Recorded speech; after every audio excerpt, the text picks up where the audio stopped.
If Goku somehow ended up on Beerus's planet and was raised by Whis, I think a 7-year-old kid with Ultra Instinct is probably the least of everybody's problems. So in the last part of our What If Whis Raised Goku series, a 7-year-old Goku would in fact unlock autonomous Ultra Instinct against Frieza, and as you would guess, proceeds to humiliate and pulverize him like no one has really ever done before. No sweat broken whatsoever.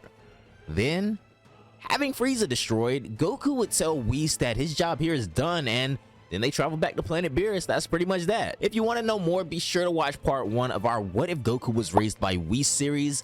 As for what happens next, let's hop right in. So Goku had heard quite a few things about what had happened to his home planet during the fight against Frieza.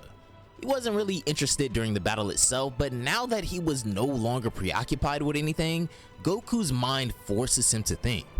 He steps into Beerus's room, wonders if the man who ordered Frieza to destroy his planet is an actual fighter, but then leaves shortly after. Goku had a hard time sleeping that night, though as for Kid Vegeta, he was unable to sleep as well. How was Frieza so easily defeated, and by who? Wasn't that Raditz' brother? Could it be that his brother is a Super Saiyan? But how? Vegeta's mind was overwhelmed with all of these questions. 2 days later, Raditz returns to the main ship together with Nappa. The first thing he receives from Vegeta isn't a greeting. It's actually a slap to the face. Little brother, too strong. Explain, Vegeta asks. What are you talking about? Raditz impulsively replies. You're speaking in fragments, man. The three of them, Nappa included, then go on to have a long, deep discussion about what exactly happened that night 2 days ago. How Raditz's brother just showed up with this pristine looking guy and made an absolute clown out of Frieza. Raditz and Nappa would laugh it off at first, saying, "Good one, Vegeta," but they then realize that everything he's saying is the truth after Vegeta punches them hard in the face. Alright, so now what? My brother Kakarot was sent to a weak planet called Earth like 7 years ago. Something truly inconceivable must have happened for him to become this strong, Raditz says. Yeah, I think the legend has finally been realized. The Super Saiyan has been born, Vegeta replies. Oh yeah? Did he look any different from us common folk, I guess, Nappa asks? Well, I can't say there was a major change in physical appearance. His hair got unusually spiky though, and there was this overwhelmingly clear aura around. Wait, what are you calling common folk? I'm the Prince of Saiyans, Vegeta replies. Raditz would then get up. How about we go to Earth and see for ourselves then? By the way, Vegeta, this is Frieza's main ship, but I hardly see anybody around. Where'd the other guys go after he was defeated? Where are Zarbon and Dodoria? Vegeta would pause for a moment and think back to what happened right after Frieza was defeated and then replies, "This may sound hard to believe, but both Zarbon and Dodoria went completely white after Frieza's death.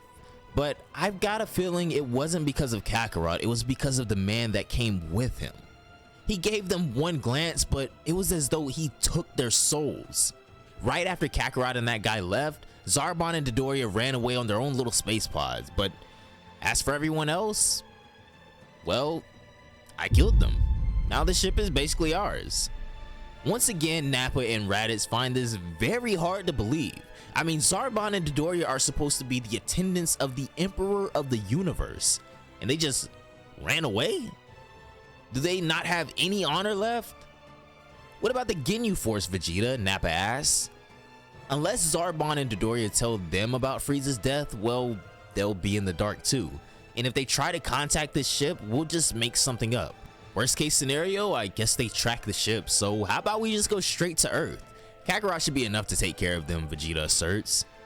And with that, the three Saiyans would set out to planet Earth on Frieza's ship. Now, of course, it would take them around 3 to 4 months to reach the big blue ball, but they wouldn't necessarily find any Kakarot when they arrived. Fate, however, is still on their sides because another powerhouse named Broly is currently on the planet.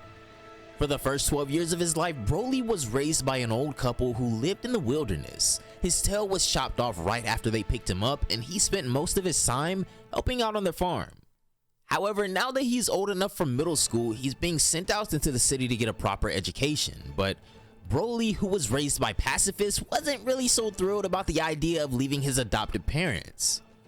"Listen, son, Education is important to survive in the modern day world. We'll be lonely without you too, just visit us on the weekends and everything will be fine, they say. Broly gently nods and then is sent off into the city. Reminds me a lot of Gohan right here. His adoptive parents spent the past few days teaching him about the basics of society and how the world isn't just their farm, but still. Them being, not the brightest of the bunch, accidentally enrolled Broly in an elite martial arts academy in Z City. And to top it all off, it is the worst martial arts academy in the world. I mean, you have to absolutely hate your child to even consider sending them to this place, but then again, this is Broly. 3 months after entering the academy, he didn't just become the best student. He also represented the academy in the World Martial Arts Tournament, won against Jackie Chun, and became the new martial arts champion of the entire world. Broly's adopted parents would worry because he didn't show up to the farm that particular weekend, but they would have other guests. Vegeta, Nappa, and Raditz would finally arrive. All three of them were walking towards the house when something inside of the ship started beeping. Vegeta tells Raditz to go take a look. Not good, Vegeta. The Ginyu Force must have caught on to us because the tracker says that they'll be here in another 2 days, he says. Vegeta would take a deep breath. Alright, so we have 2 days to find Kakarot or else we're dead, Vegeta states. The old lady sees the stressed looks on their faces and invites them in. Surprisingly, the 3 Saiyan boys oblige, and then afterwards they're treated to a nice dinner by the old couple. I don't understand. Why is a local peasant like you treating us invaders with such good food? There better not be any poison in it, Vegeta asks. Hearing this, the old couple tells them about the baby that they found in the fields one evening 12 years ago. The Saiyans were grateful for this information, not just because now they know that the Saiyan they're looking for is familiar with these 2 locals, but also because they're glad that they didn't blow them up at first. That was kinda close, Vegeta, Nappa adds, and Vegeta wipes some sweat off his forehead. However, there was one detail about the old couple's story that really confused them. They're still a little concerned because Kakarot was born 7 years ago, and yet this couple said it was 12 years when they found that baby, so what could this be about? Unfortunately, as they were having this conversation, the sky outside lights up and 5 space pods crash land in the fields. It's the Ginyu Force. Now what? The Saiyans are completely unprepared, but Vegeta tells the other 2 to calm down as he himself walks outside to somehow try and have dialogue with them. Lucky for him, the Ginyu Force wasn't out for blood or anything like that, at least not yet. For better or worse, they were still pretty cordial with Vegeta because none of them could even begin to comprehend a reality where a Saiyan could be responsible for the death of Frieza. It's not even funny. Meanwhile, Broly is on a flight back to Z City. He's thinking about his adopted parents, and since the academy gave him an entire week off, he's planning on spending it at the farm. After landing in the city, he shops around buying things for them when he catches a glimpse of a television screen. It'd been about 6 hours since the Ginyu Force arrived by this point, so what he saw on the screen was a pure nightmare. The beautiful farmland that he once called home has been turned into a complete wasteland, with his house reduced to ashes. Broly takes a couple of steps forward to have a closer look. His mind hadn't quite caught on to the idea that the peaceful farm he grew up on could look like this. For the first time in his life, Broly experiences something. He experiences a negative emotion. His eyes start bleeding, and right then, at that exact instant, his body unleashes an aura so powerful that it can be felt back at that farm. Vegeta has been so brutally wounded, he couldn't even open his eyes, but he made sure to tell the Ginyu Force what they definitely weren't ready to hear. Felt that, you fools? He's coming. The Super Saiyan, the one who eliminated Frieza himself, Vegeta declares. Broly then turns around and basically jumps in the direction of the farm. 3 minutes later, he would land right in front of the Ginyu Force. They used the scouter to see his power level and read an astounding 90,000. A lot, yes, but not enough to defeat the Ginyu Force, and definitely not enough to defeat Frieza. Nappa and Raditz were already unconscious from the ridiculous beating they took. Vegeta, on the other hand, looks at Broly from the corner of his eyes and says, "Hey, that's not Kakarot," and passes out. Broly ignores all of them and quickly looks for his adopted parents. The house had been burnt to dust. Nothing but a single wall remained as Broly's soul was fuming with just raw emotion. A moment ago, when they checked his power level, it was just 90,000, but it then fluctuates wildly and destroys their scouters one by one. Captain Ginyu asked the other members to share the last number they saw before their scouters were destroyed. Raccoon would answer 200,000, Birder 450,000, Goldo 700,000, Jace 950,000. And then Captain Ginyu shared his number of over 1 million. The Ginyu Force is practically petrified at this point. They have absolutely zero chance of surviving this. Broly would continue to walk around and he looks behind a wall where he then sees the collapsed bodies of his parents. As anyone would in that situation, Broly assumes the worst. He presumes that they've already died. So this was it.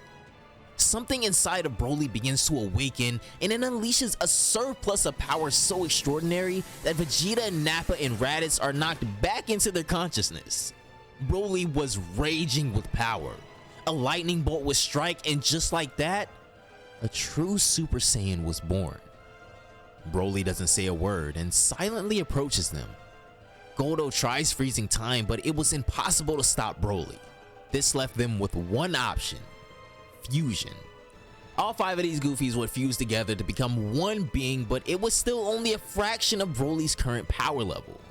Vegeta, Nappa, and Raditz watch in awe and admiration as they watch Broly just violate this crew. If he wanted, he could have killed them all in just a single punch, but as someone who learned his techniques from the worst martial arts academy, his fighting style still relies on combos. He doesn't stop landing blows until they've all been vaporized down to the last atom. It wasn't a fight. Heck, it wasn't even a massacre. This was just a farmer's adoptive kid taking a couple lame horses out back and doing what he gotta do. Meanwhile, on planet Beerus, however, Whis was forward-thinking and perceptive enough to show this entire battle to Goku. Whoa, that was really cool. Do you think he's a real fighter, Whis? Goku asks. Perhaps. Do you want to see it for yourself, Whis says. Nah, not really. I don't think he's strong enough to be a worthy opponent for me. I mean, maybe he isn't even a real fighter, Goku replies, and he was being dead ass. Not sure how long I'm gonna have Whis keeping up this joke about real fighters with Goku. I think it's kind of funny, but if you guys wanted more context on why Goku keeps using this term, definitely be sure to go check out part 1 of What If Goku Was Raised by Whis. But for now, we'll just keep messing with him. Say, Goku, do you want to fight a real fighter, he asks. Yes, of course, but I don't think I'm strong enough to win against you, Goku replies. No, not me. I have someone else in mind. It's chaos itself. The incarnation of evil named Majin Buu. To be honest, he'll be the perfect opponent for you to master your Ultra Instinct. You need to fight someone as unpredictable and spontaneous as him, and yes, he is a real fighter, Whis declares. Goku's eyes would of course suddenly light up with excitement as he stands nodding hysterically, hinting that he's ready to have a go at it with Majin Buu anytime, any place. Whis wonders how exactly they should go about this. I mean, he's not supposed to get directly involved with whatever Babidi and the demons are planning, but since it's Goku who will be doing everything, maybe it's cool. Whis realizes that overthinking is not a virtue and decides to just roll with it. Goku and Whis pull up to Babidi's organization. They're attacked by a stupid number of denizens, but Goku instantly takes them all out. At this point in time, Babidi and Dabura weren't ready at all. I mean, they still needed decades of planning before they could awaken Majin Buu for good. Now, moments ago, when Goku destroyed his elite squad, Babidi was fascinated. If he could just put this kid under a mind spell, it'll be so much easier to revive Majin Buu. Though of course, this doesn't work. What's wrong, Goku? Whis asks. Nothing, it just felt like a mosquito went into my ear or something, Goku replies. He was unfazed, he didn't even notice the mind control. Alright Goku, Whis states, I've already looked through this entire place. All you have to do is defeat around the 10,000 or so men that are here and Majin Buu will awaken. Goku will reply, Roger that, and gets on the grind. Funnily enough, Babidi would go on to give Goku that same command, which would in turn give him the impression that his mind control was working on Goku. But this was no coincidence either. No, Whis was playing some 5D chess with everything going on right here, and despite the plain and drab facial expressions he always has, he is having an absolute blast raising Goku. I mean, this is the most entertaining thing he's done in a while. Anyways, from the moment Goku began until he killed the 10,084th soldier, it took him about 28 minutes. He killed all of them with a single fatal blow one by one and also leveled up a lot in the process. Enough energy had been gathered for Majin Buu to awaken, and it would finally happen. After so many millions of years, Majin Buu graces the demons with his presence once again, except the only demons left alive now are Babidi and Deborah. And since Whis asked Goku to basically take care of everything, he doesn't stop when Buu awakens. No, Babidi and Deborah are demons as well, so they had to go too. Alright, I'm done, Whis. Wait, what are you doing? Isn't that my opponent? Goku sincerely asks when he sees Whis using his staff on Majin Buu. Yes, I know. I'm just extracting the Grand Supreme Kai from him to help out this universe a little. It'll also serve as a good excuse if my involvement in this was ever questioned, Whis states. Even though he's having to cover his tracks along the way to avoid scrutiny with involvement, Whis is getting top tier entertainment from all of this. The Grand Supreme Kai expresses his gratitude to Whis and then teleports himself back to the secret world of the Kais. Of course, this extraction would in turn cause Majin Buu to transform back into that smaller, more chaotic, and inherently evil version of himself. Kid Buu versus Kid Goku. Subsequently, back at Earth, in the aftermath of the battle, Broly is seen just standing there for hours, wondering what he's gonna do without them, when the old couple wakes up and calls out to him. As it turns out, they weren't dead, fortunately. They had only collapsed from the exhaustion of trying to run away. In fact, the reason Vegeta was so badly wounded isn't just because he was trying to fight the Ginyu Force, it's because he was protecting them.